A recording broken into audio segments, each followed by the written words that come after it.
And so the International Monetary Fund has now slashed its forecasts for global growth in the year 2020. It has warned of a slump in the output unparalleled since the Great Depression of the 1930s. The IMF has projected that the global economy will contract by 3% in 2020, thus tearing up the projection it made 3 months ago that the global economy would grow by 3.3%. However, the IMF has also predicted a partial rebound in 2021, with the world economy growing at a rate of 5.8%.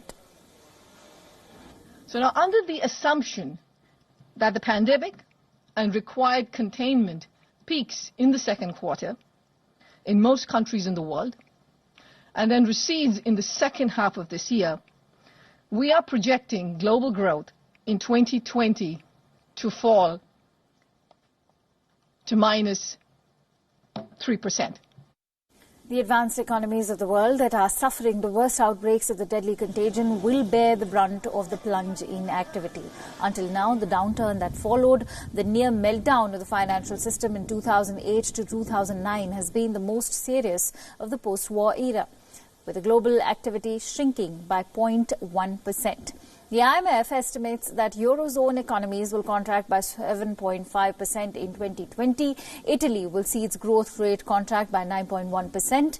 Meanwhile, the Spanish economy will shrink by 8% due to the COVID-19 crisis. The American economy, which remains the worst affected with over 5 lakh COVID-19 cases, is expected to contract by 5.9% this year, with millions unemployed. On the other hand, China will maintain a positive growth of 1.2% in 2020, which will be a sharp reduction from 6% growth in the IMF's January forecast.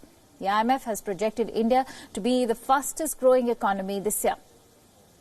The Indian economy will grow at 1.9% against an estimated 5.8% in January. Now, the IMF has dubbed the current scenario as a great lockdown, calling it a crisis that the world has never faced before. 1/3 of the world's population is currently locked down. Countries are enacting measures to battle with the rapidly spreading deadly virus. The economic impact of COVID-19 will be severe. The faster the virus stops, the quicker and stronger the recovery will be.